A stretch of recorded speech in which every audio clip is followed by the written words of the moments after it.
been a member of this club, I guess, for close to 20 years. I've done several talks before on Vikings. I am an archaeologist by profession, and I was a museum curator for about almost 35 years. So I just thought I would like to do something tonight. It's sort of like finding your roots. You probably see that program on TV. I've already talked to several people here who said they've been to Ireland, probably many times. I took my wife there back in '89, kind of like for a honeymoon, because we couldn't afford it when we first got married. And so we went the next year and had a honeymoon. I drove her all around, mostly around Southern Ireland, twist the Barney Stone, and do all the things like that. But this trip last year was really to find her roots. That's how it started. Real quick, I don't want to talk too long, but her parents had gone over to Ireland in 1987 looking for their roots.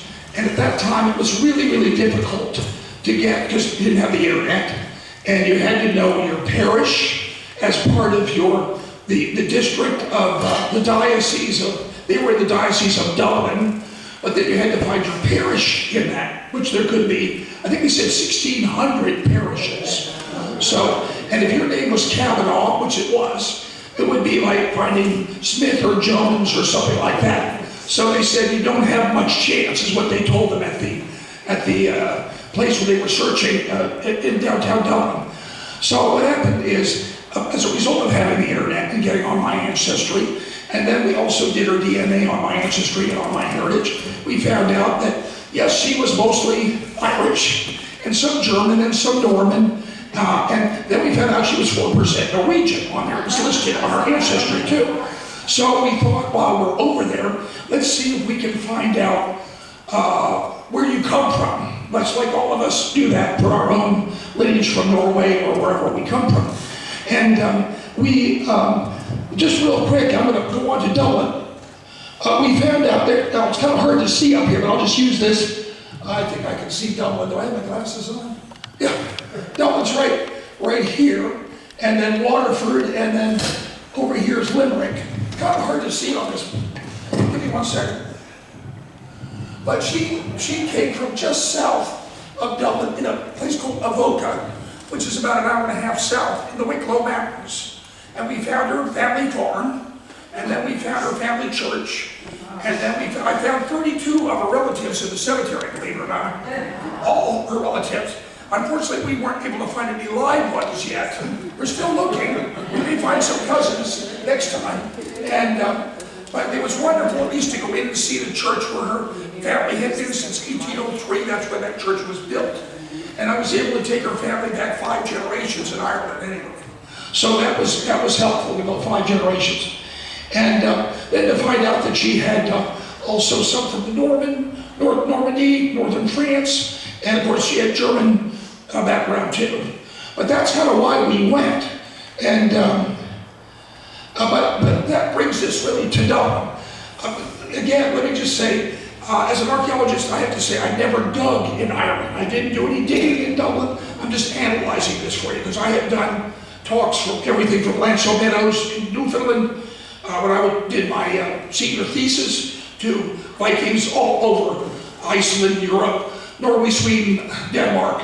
And I was going to show Marta the picture of Half Dam was here, you know, when you went to Hagismia. And they worked for the Constantinople. They were the guard, the special guard for the Caliph in Constantinople, starting around 900. And they had them there for about 100 years. They came down through the Rus, from Russia, right down the Volga, all the way to the Black Sea, over to Constantinople, and then they actually worked there. And this was where they would go to, I guess, church on Sunday morning, because that was a church.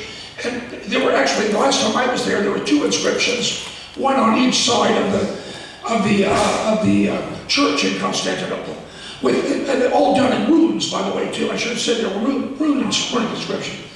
But anyway, back to Dublin. The reason I liked it so much too is when I was digging in England back in 1978 through 83, this was going on big time in Ireland. And mainly, I mean, they've been excavating in and around Dublin probably since the 1840s. They found cemeteries outside of Dublin. There's 4 main Viking cemeteries all around Dublin. and 2 of them had been excavated as early as 1842. So they had, they found like 94 Viking swords and all kinds of Viking jewelry, both men and women and children, and lots of things like that. But let me go to the next slide. I don't know if I can do that from here. Do you mind, Mr. Lofton? No, yeah. I hate to bother you. You'll have to hit it back on again because it went on. I hope that wasn't too much of an introduction for you. Let me just go up here to here. Again, hit that. Sure. There we go. Then, I was just going to talk about that, and we'll get more into Dublin in just a second. I don't want to keep you too long tonight. But you'll see the Viking invasions from Norway into England, Ireland, of course, and of course France, and like I said, all the way to Istanbul, Russia, Finland. But what we're going to talk tonight mostly is about Ireland, which the Viking fleet first was seen off the coast of Dublin in 795, which I know is most of us remember that year. It was a pretty good year, I think. Most of us remember that. Anyway, maybe for here, anyway, maybe not so good for Dublin, but that's when they arrived off the coast. These were mostly records written by the monks. There were about 7 monasteries located around at that time. There were mostly monasteries of St. Patrick and some of the other different dioceses and different groups that were there. And mainly they would record that, basically. So the Vikings got there and then decided they were, if you want to hit the next one real quick, they wanted to create what they called a long port. Now this just shows you Dublin more or less with the walls, as some of the walls are still there today, but we are going to concentrate on this area. This is the River Liffey that comes in from the Atlantic that's over here, and this is where the excavation has been. This whole area is about 15 acres of that site, and they could only do this area basically because Dublin wanted to build new civic government offices. So that's how the dig got started, essentially. And it encompassed about 4 million acres in downtown Dublin, right off the river. They did do some other excavations, small ones in different places, but this was the main one called Wood Quay. And you're asking me, why would you pronounce that? But that's how it's pronounced. Q-U-A-Y is pronounced quay. And the quay just means it's where the port was, or where the harbor was, where they built places for ships along this area. And again, coming in from Dublin. Can we go? Well, let's keep this. Yeah, that's fine. I'll go into this and I'll show you a little bit more about Dublin in a bit. Now, Dublin is different from any other Viking site. That's another reason that's kind of interesting, because most of the other Viking sites from Norway, Iceland, the Faroe Islands, or even in Landsø in Newfoundland, or in Germany, at Heidebu, or at Kaupang in Norway, or also in Sweden, mostly were turf-built houses. And you know what a turf-built, many of our relatives, my grandparents had a turf-built house, out of buffalo chips, and they use buffalo chips for cooking, if you know what a buffalo chip is. Okay, or for heat. And they homesteaded up in North Dakota, and they got land out there, and my grandfather built a home of whatever wood they had left, and then they made windows with some wood, and then they filled it up with turf, and then had basically turf roofs on top of it as well. And essentially that's what most Viking houses, if you've been studying those in most places, are sort of a stone, perhaps a stone or another type of house. In this particular case, practically everything that was found, over 200 houses and buildings, almost 250, were all wattle and daub houses. Now, if you know what wattle and daub is, wattle is a woven type of straw, or a woven type of willow, or maybe different types of tree branches that are woven together. And some of the houses were made just with the willow. That's how tight it was. They had people that were like weaving a basket, only you're going to weave a house. Okay? They did doors, walls, floor mats, walkways, the roads. I'll show you pictures of the roads. The roads are, does anybody know what corduroy road is, like from the Civil War? They did corduroy roads, which is log roads. And that, I'll show you some original Viking roads coming up that they found. Then again, this is all downtown in Dublin. It was about 3 to 4 meters deep, this excavation. But that's when they started hitting this, and this all dates to roughly 841 to about 1000. We're talking about 150 years of habitation here. And each one of these, they hypothesized that all of these were laid out almost like in a civic plan. They must have learned this from what they did in Norway or what they saw in other cities and towns, small cities and towns, because they laid out Dublin the same way, right on top of a monastery.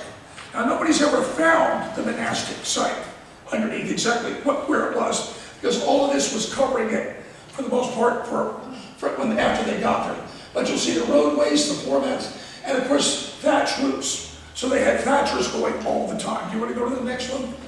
And this is essentially what Viking Dublin would look like. That's the River Liffey. Now you're probably wondering what this is. Well, the name Dublin means black pool. And this is the Black Pool. In fact, today, if you go to Dublin, you can go visit the Black Pool. But you're not going to see any water because it's been turned into a park. It's been paved over. It's a beautiful park with roses and flowers and everything. But that is still there underneath Dublin. So is this river called the Podle, P-O-D-D-L-E. The Podle is still there as well. So the Vikings came up the river, saw this wonderful site, just maybe less than a mile and a half, less than 2 miles from the ocean. This was a perfect location to build a pirate, initially a pirate fort, or they call it a long fort, where they could go out, raid, and come back. Raid and come back. Go inland or go up the Liffey, which was again kind of like our highway, like our motorways. And they did the same thing when they went to Waterford, due south. And they did the same thing on the west side of Ireland when they went to Limerick. They went right up the Shannon River. And, went right up the Shannon River and settled right there in Limerick. Essentially just real quick to begin with, also along here, the initial walls, that was all earthen embankments, basically, with wooden walls around it. That was basically along with a port entry and things like that. They didn't actually go to stone walls until the Normans showed up at about 1100, a little over 1100, 1150. But it was all wood and embankments. And this was considered, because this was fresh water coming in, and this was a swirl of sort of the water would go in there and swirl around and then go out. They kind of liked that too, I guess. They were able to hide ships and things like that in there as well. Later on, you'll see, I should be using this, they built, of course, mills, all different ways of making milling and wheat. Do you want to go to the next one? Yeah. Sorry. Now, this is an actual Viking house from there, and you'll see these two, this is the entrance right here.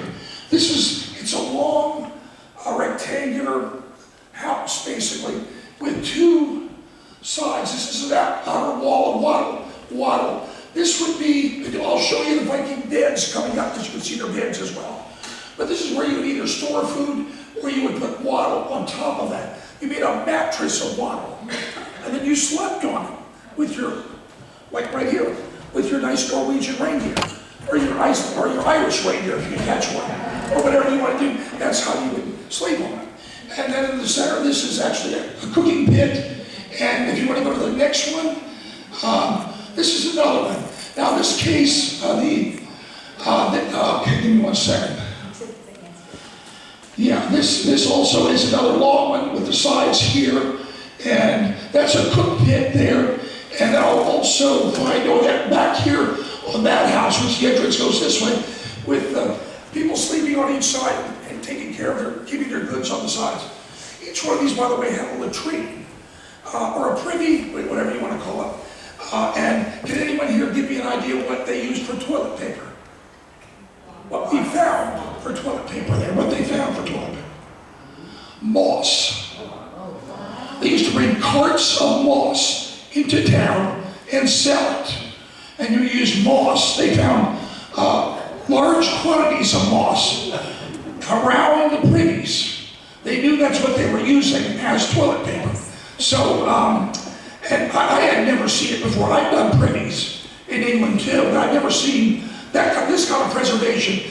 The main reason, also the other thing I should have mentioned was the preservation here is incredible, and Dollar too. You'll see some of the other things coming up shortly, but because of the anaerobic conditions, no air, covered with clay and mud, the liffey would come up, and recede, go up and recede. If you want to go to the next one, I'll show that this is a road. That is a Viking road. Now these are archaeologists. You can't see him, but he has a theodolite, and then that guy's recording. These folks are trying to clean. Now they're pretty well dressed archaeologists. I all my years of digging, I never wore a suit or a coat like that. But I imagine in Ireland it got a little chilly, and those are the only clothes they had in some cases. But that is an actual Viking road. This dates to about exactly 900, maybe a little earlier. You want to go to the next one? Just to show you some wattle. Now, wattle was put together like this. Again, I've got hazelwood, willow, straw, hay, rush, and they use it, like I said, for everything. Now, to insulate it, you just made the daub, wattle and daub. And daub is mud, clay mud mixed with sand. And then you mix it into and that's your insulation for the wall. Now, maybe most of you know this, I hope you don't mind, but wattle and daub has been extensively used all over the world. But at this site, I think it's probably about the only site with this much quantity found of this kind of construction going on. You want to go to the next one? Just real quick to show you, believe it or not, I was telling you in the cemeteries they found 94 swords. Well, on this site of 4 acres, they only found one Viking sword. And it has a description on it that no one has ever been able to decipher. So they're not really sure whether the sword maker just didn't know what he was writing, or he was trying to put somebody's name on there, or somebody was trying to talk. A lot of times there'll be the maker, they'll try to put their maker's name. You've probably seen, we've had a couple talks here about swords. The maker of the swords in Norway that have their names on them. But this particular one is, if anybody wants to try it, it's Sinmiaiais. So it's like Sinmiaiais.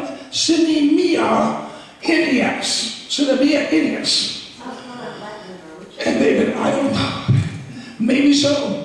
It's never been deciphered. They've had every so-called sort of person, try to figure that out. But that one never has been totally found out. You want to go to the next one? Of course, every kind of, arrows and then spearheads. These are long arrows. These are arrows with secondary blades on the side to make sure if it went in, it would stay in, if you wanted to keep that. And then let's go to the next one. This is just a leather sheath that says Eddie made me. It's Eddie me fecit in Latin. It just means Edric made me. Edric made me. Maybe you can't see that, but Eddie, or I see me, and then fecit, V-E-C-I-T. Some of that is on some of our coins and things we have in America, made me. And that is typical of that. What do you know? Some woodwork that's sort of like, this is like an example, not from Dublin, but from Norway, from the Godstead ship, from one of the dens of the Godstead. This is a copy or a mold, made from a mold from the Godstead ship. Just to show you the ringa. You've seen, most of you see this kind of carving around. I know you've done that kind of carving, I think too, Mr. Lottom, something like that.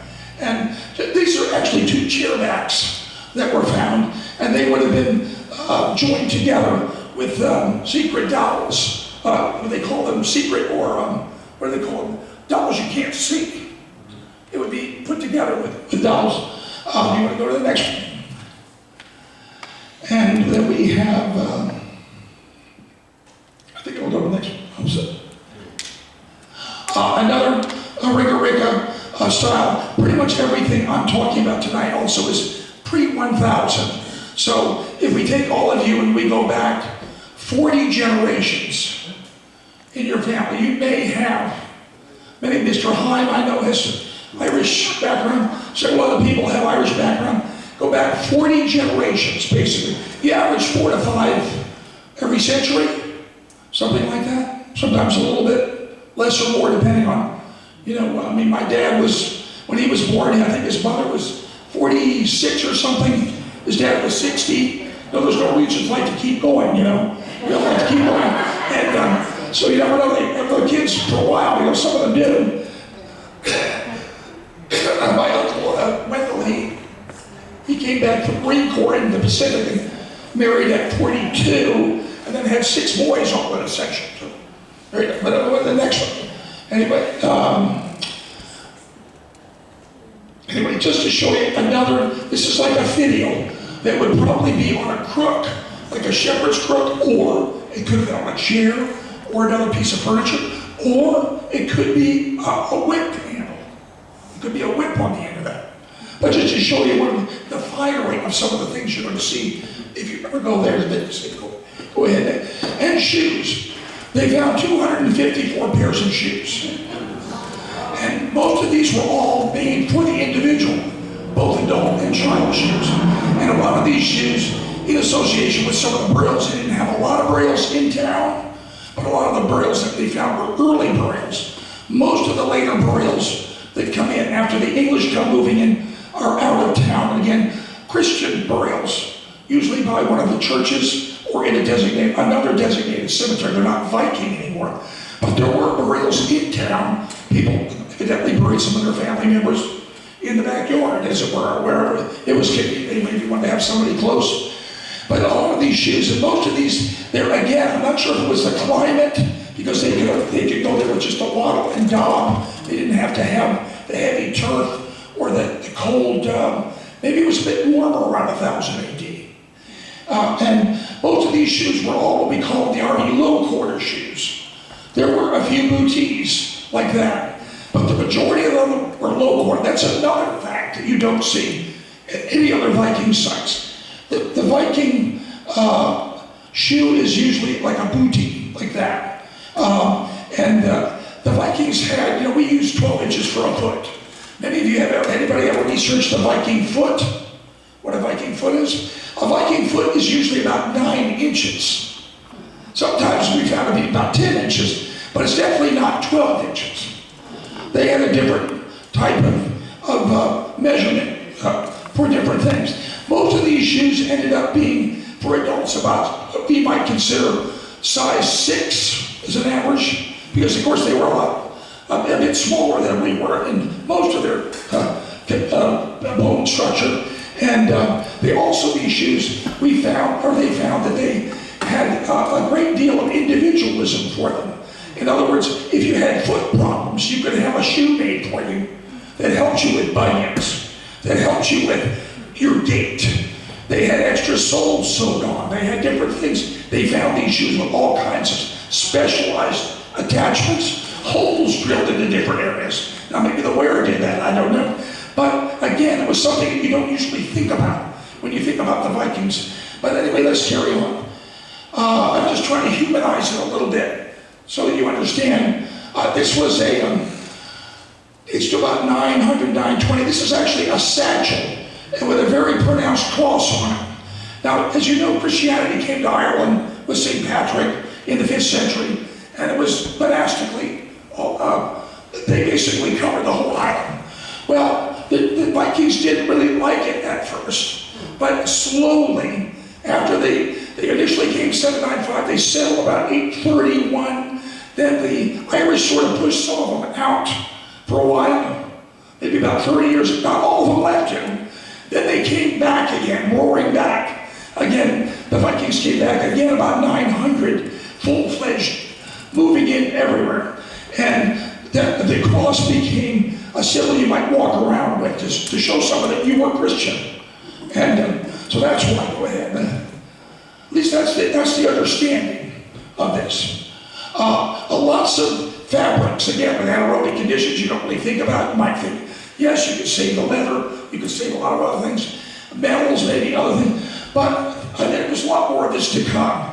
I believe they found at least 50 woven caps, about 70, and I'm going to show you some more of these. This is silk, and do you have any idea where that came from? That came from Byzantium, Constantinople.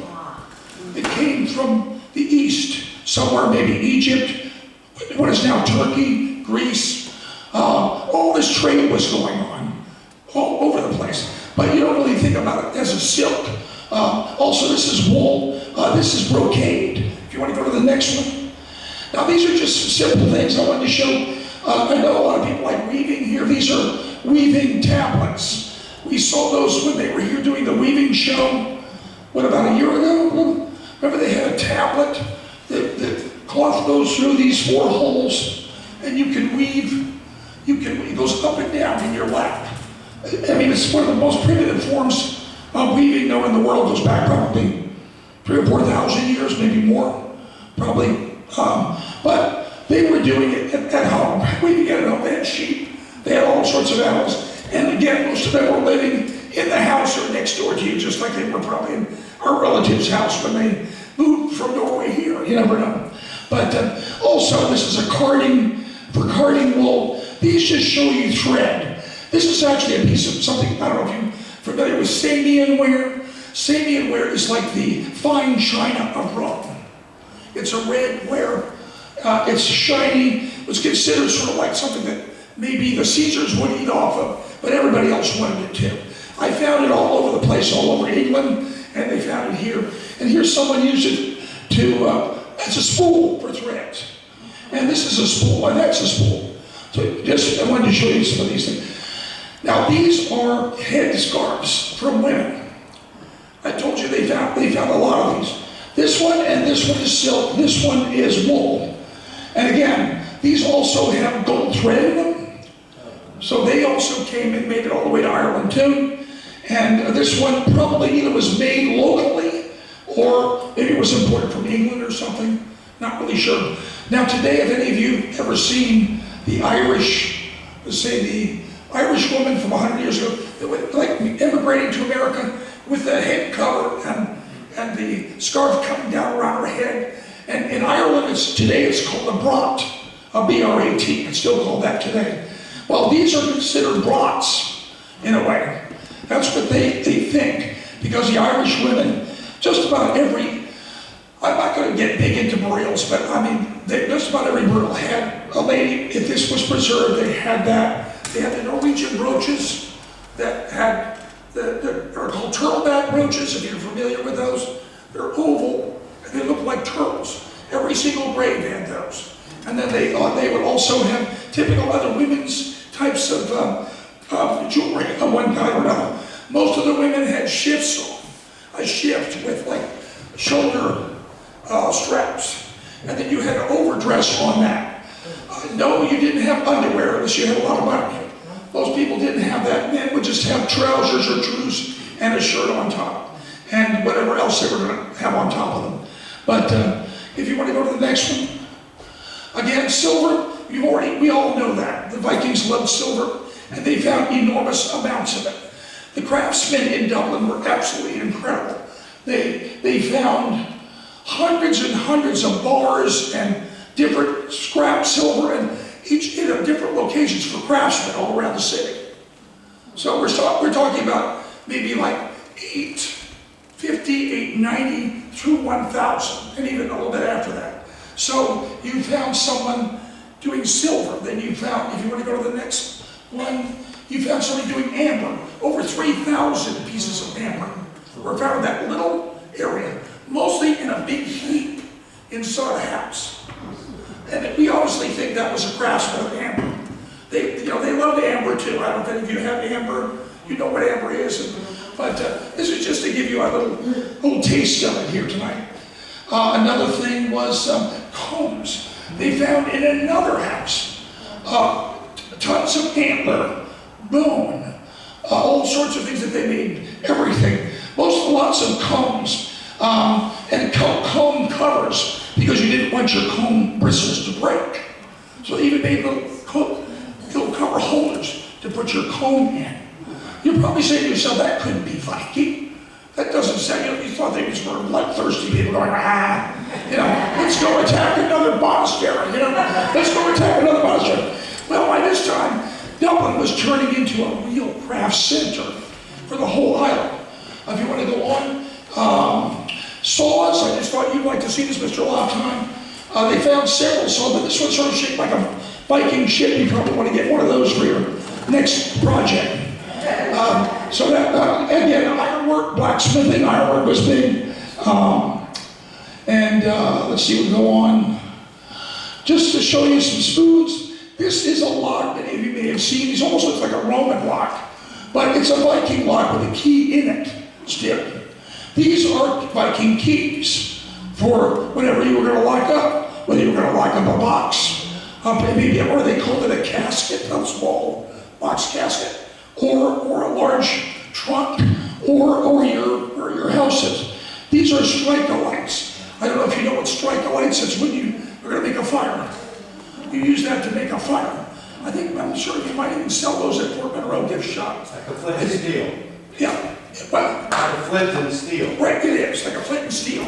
Then you can make a fire. These are basically just sort of hose that would be hafted or put into a wooden to dig. These were just short diggers. Let's see, go to the next one. And of course, beads. They found beads from everywhere. Egypt, Venice, all over Scandinavia, Russia, the ones that they can go all the way back to. In other words, that they're able to search it and identify as such. If you want to go to the next one, the coins. These are the first coins of Dublin, dating to about 995. Now, they had coins before that. You can come up, see some examples, but they were using other people's coins. They weren't necessarily minting their own until 995, but there was barter and there was silver bars. You could, go up and say, I want to have a comb, and you'd cut off a little piece of silver, something like that, and get your comb. This was Sitrick, King Sitrick. He's really essentially called one of the first almost Christian Norwegian, he was Norwegian kings of Ireland. After him came, this is Silkbeard, in other words, if you've ever heard of Sitrick Silkbeard, he was called, from Norway. And then his follower was also Norwegian. So they were running Ireland, essentially. And it says right here, Sitrick, Rex Diffus, that really means, that word there means Dublin. I just wanted to show that to you. Now, one more thing I wanted to mention before I get on to another quick thing. I gotta watch my time, I know. Almost 48. Was the fact that I did mention that the burials that were found, most of the ones in this early time, all had DNA that went straight back to a place called, anybody heard Rogaland, south of Stavanger? There's a town, is it Rogaland? Rogaland. DNA for pretty much most of the women found. They connected it right to Rogaland, Norway. So they were able to connect those skeletons with that. The ones that were found right here that dated up to about almost to 1,000. Now there were some male too, but many of the female had connections that went straight back to Norway. So that's another reason I wanted to do this tonight. Just because I know most of you, if you have Norwegian DNA, you probably have Viking DNA, whether you want to admit it or not. But you probably have some Viking DNA. I mean, we all have DNA from all over the place, but just to show that to you. The next thing I was going to do was really I wanted to show you, if I have time, a couple of quick videos to kind of pull it together with what I was just saying. I hope it wasn't too confusing to you, but maybe you wanted more, but I didn't want to. We could be here for hours if you want to. There's like a 1,200-page book over there if you want to sit down. But I thought this would be enjoyable just to see, because I'd never done this in Ireland before.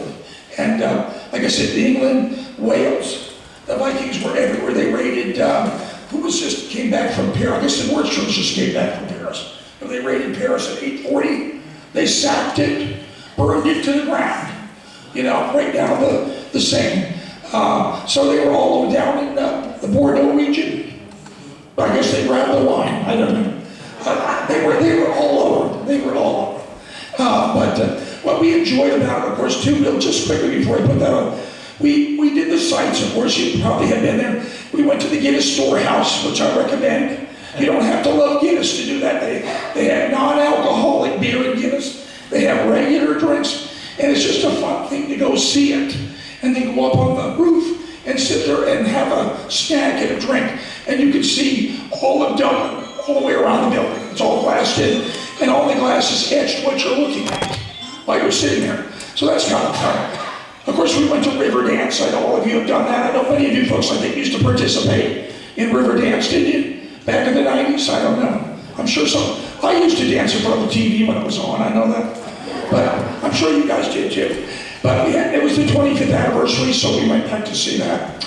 And of course, I did actually take my wife real quick all around. We landed in Dublin, and what had happened was her brother called while we met at a wedding, and her brother said, "Can we go too?"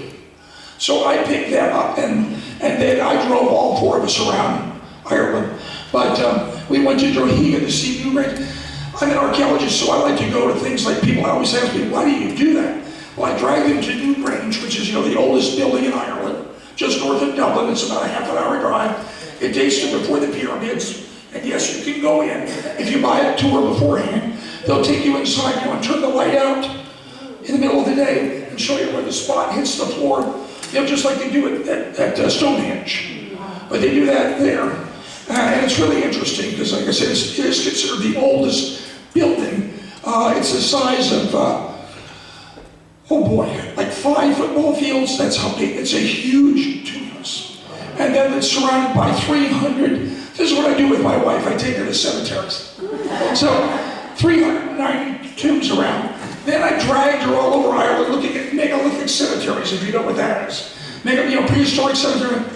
She said, I'll sit in the car, thank you. And that kind of thing. So, but we did do a lot of other fun things too. And we did, I'm trying to think what else. Well, it was just a fun trip. We hope to go back another time.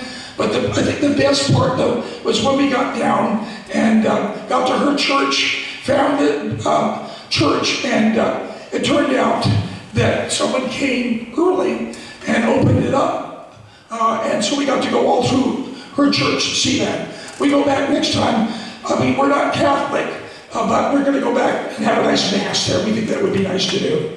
So, you guys know I'm a son of a Lutheran minister he was a minister for 70 years. So, preached in Minnesota. That's where he first took me to see that's where I got the bite, really. When I went to see the Kensington Runestone, which most of you probably, this is just a small version. It's about this big, in Alexandria, Virginia. My dad used to drive all around. There's pictures of it up here too. Drive all around and do pastoral visits. And he couldn't leave me at home as a little boy, so he'd throw me in the car. We were driving all around Minnesota. So that was part of it. That's what started. And then I got to go to see the Viking ships in Oslo in 1970, where we were going to see my dad and mom's roots in Sweden and Norway. And that was another, me again. Wouldn't I like to do something like that? I wonder if I could make any money. Probably not. But anyway, it was still fun to do. And I just wanted to show that to you. But do you have a couple more minutes if I just show these 2 videos? Sure, where are they? I've got to come sit where that is. Okay. Have you guys got just a few more minutes? It's about 10 to 8. I'll try to be done as quick as possible for the wrap. That was a little start. Let's give you a little tidbit of what is there. And we're going to go down here. I think this is it. There's a museum in Dublin called Dublinia. That's just a Latinized version like Londinia. But this is Dublinia. And it's a museum that is an outgrowth of this excavation from Woodkey in Dublin. Real quick, again, I'll explain. At the end of the excavation, I think it was 1981, there was a tremendous, almost riotous protest in Dublin when they were going to build people showed up in downtown Dublin to protest. You're not going to get rid of all this wonderful excavation, get rid of all this history. And unfortunately, those 30,000 people lost. But they did manage to capture all of the artifacts, everything they could capture, and put it in the Archaeological Museum in Dublin. So you can go see that at the main museum. There's 4 neat museums. Most of you have been there, to the Art Museum, the Archaeological Museum. There's a Irish Culture Museum, and my last one more. Oh, and a Natural History Museum. But in this particular case, Dublinia is what happened. Well, most of the artifacts went to the main Archaeological Museum. That's where you can see everything I just showed you today, for the most part, this evening. But in Dublinia, it is a interactive museum inside a building. You walk in, and it is Viking Dublin, with mannequins and uniforms, and they talk to you, and they tell you a lot of what you just saw, as well as it goes into the medieval period too. And that, you want to go down to, see if you can hit that. You can click on that, and then click on that. See if it'll come up. And then go down here, the portal pool down there. Portal pool, and you'll see, just a little. Throughout history, mankind has used ingenuity and innovation to harness natural resources for food, shelter, and protection. This video traces how the Vikings and later medieval Dubliners applied ingenuity and innovation to their natural surroundings to improve the quality and safety of their lives. We'll begin by traveling back in time over 1,000 years to see what Dublin looked like before any urban development took place. Why did our ancestors choose to settle on this site? How do they use its natural features to defend the town? In early historic times, there was a natural island in the Liffey, which was shallow enough at low tide for humans and animals to cross over. Nearby, the River Poddle flowed into the Liffey via a tidal pool. Mudflats were exposed at low tide, and early Dubliners laid interwoven branches of saplings over the flats, creating hurdles that were anchored to the Liffey bed. This simple innovation enabled travelers to cross the major river. It also gave Dublin its Irish name, Auclia, meaning ford of hurdle work. That's one of the names. The other name for Dublin, Dublin, derives from the tidal pool. Noticing how secluded the waters in this dark pool were, the Vikings made a winter settlement near here in 841. Dublin is the Irish for black pool. It wasn't long before they also realized that the land between the Poddle and the Liffey had a low east-west ridge with excellent views of the surrounding area. Taking advantage of natural land and water features for defense was an instinctive impulse, and they soon moved to this position, laying the groundwork for development of Dublin for centuries to come. So early settlers took advantage of natural features, such as the island, the pool, and the east-west ridge. All these factors influenced the location of medieval Dublin at its current site. As we move on through time, we start to see medieval thinking evolve as Dubliners began harnessing these natural resources, water in particular, to great advantage. The 12th and early 13th centuries saw massive construction take place in Dublin. Innovation and industry were everywhere as citizens built the city's first stone walls, a stone castle, and both Christ Church Cathedral and St. Patrick's Cathedral. By the 1180s, two important new engineering developments had also begun: the redirection of the Poddle and the construction of a city moat. These were ambitious and expensive, time-consuming projects. Why would medieval Dubliners be so keen to redirect rivers and create massive moats? Well, the first reason was protection. A moat would prevent the castle and the southern city wall from being battered and undermined. The second had to do with the growing population. Rerouting the Poddle would direct more fresh water to the city and also power the wheels of local flour mills, which were in increasing demand as the city expanded. Taking place between 1170 and 1185, the project required a substantial labor force and must have taken a vast community effort. Large-scale ditches measuring between 15 and 22 meters wide and 6 and 9 meters deep were dug in front of the walls. Sophisticated engineering and craftsmanship would also have been key, and all without the benefit of modern tools. Today at Ship Street Little, the line of the medieval moat can be traced in the cobbled surface of the street. The cobbles are uneven with dips and hollows, the result of the road being laid on soft ground.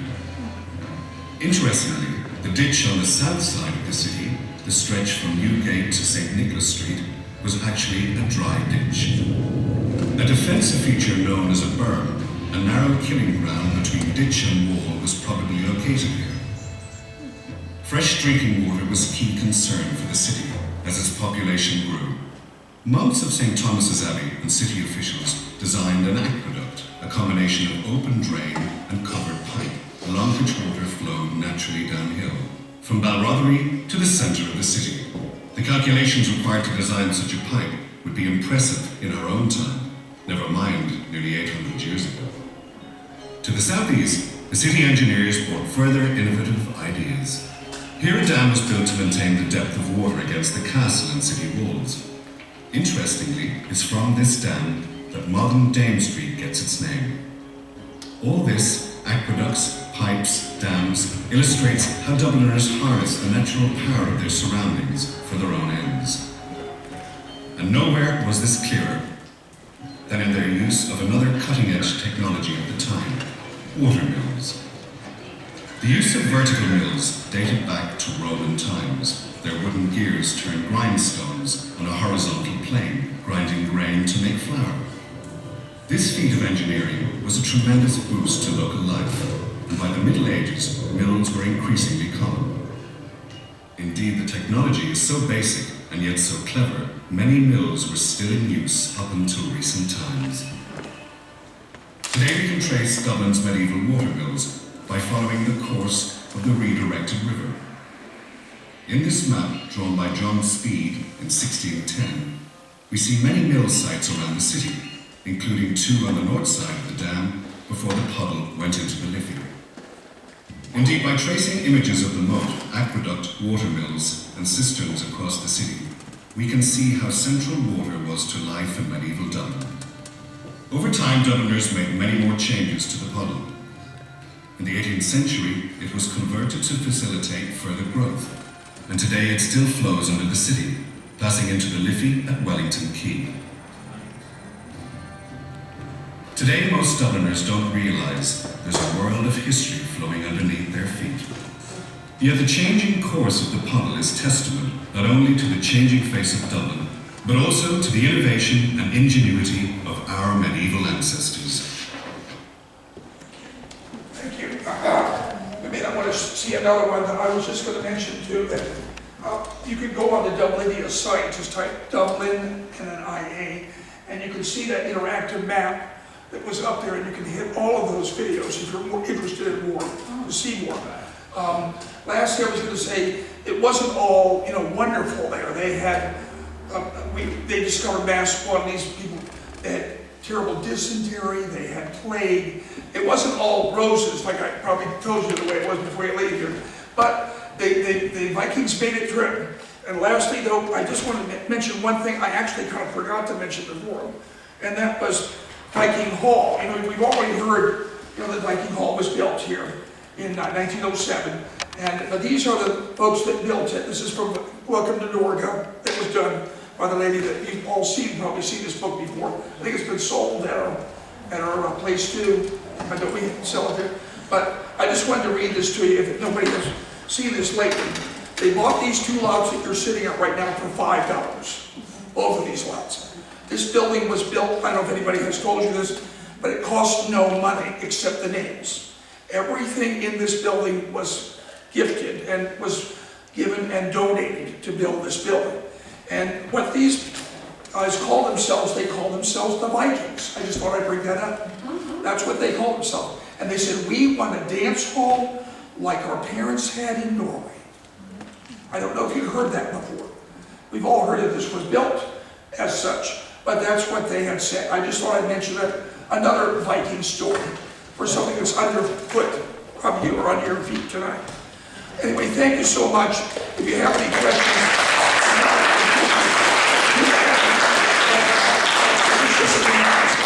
if you want to see any of the artifacts, Yeah. He has so much show and tell for there's us, so let's we take don't advantage. swords. And this is either a cloth or a woman would use this in their hair. That's another reason. Now this isn't from Dublin, but this is what made Landsel Meadows when the Vikings came up to Newfoundland. When Anne and Helga Ingstad, Norwegians, found this and some of the other parts of the Viking houses up in northern Newfoundland, they said, we know we found Vikings. And this is a copy of the one they found at Landsel Meadows. In Ireland too, they all had sets of weights, and they all came to 26.6 grams. Every single set was the same. I guess that was their specific weight system. And I've got a few coins here that are the type used, Viking pennies, wherever they are in here, just to show you. These are out of silver, but they're not original. These are reproductions of the ones they would have used. But just so you can see, if you want to look at a silver penny, swords, a typical Viking sword, the helmet from Oslo, you've probably all seen that if you've been to the archaeology, you saw it. That's a copy of the same one in Oslo. We've all seen typical Viking swords. This is the Startemo sword. That's also there, one of the most famous swords in Norway. A copy like this. Now this is just a copy, but one in gold and silver. Maybe I've shown this to you before. You saw my talk on Repton. Was given to King Harold on his 50th birthday. Of course, his has a whole gilt, I think 18 karat gold hilt and silver inlay, because his is special. This is what they used to sell these at the Viking Ship Museum in Oslo. And then I've got several books on everything on this. Well, someone asked me about Grey Ball Man bog people. They have several of those in Ireland too. If you've ever been to see Toland Man in Denmark or Grey Ball Man in England, there's actually over 3,000 bog bodies around Europe. And this is I'd say goodnight to him every night. I have a poster of him on my wall. I said goodnight, Toland Man, in my study. And then this is something probably, I don't know if it's real or not, supposed to be from the bog. Somebody dug this up out of the peat. Supposed to be some cloth, probably from Vikings. We're not really sure. I don't know. But, and then we've all seen horns and all the other materials too. If you're interested, if you want to really get in depth, by Viking Dublin. This is a book that took about almost 40 years to put together. This fellow Patrick Wallace, he's passed away now. But this was pretty much most of the analysis I spoke to tonight was put together by his team in Dublin. I hope you don't mind me doing that, but like I said, I've analyzed other sites all over the place, and if you're ever interested, it was really hard to find this book. Mostly it's always in Norwegian. This is the book on the discovery of North America by the Vikings. Anne Ingstad's book. And this is in English. If you want to borrow it, I'll loan it to you. This is a library copy that was discarded. And most of the time you go, you're only going to find, go to William and Mary, they just have the Norwegian version. I don't know why, they never got the English version. But if you're interested, and I think that's it. I didn't mean to hold you up. Sorry, Ellen.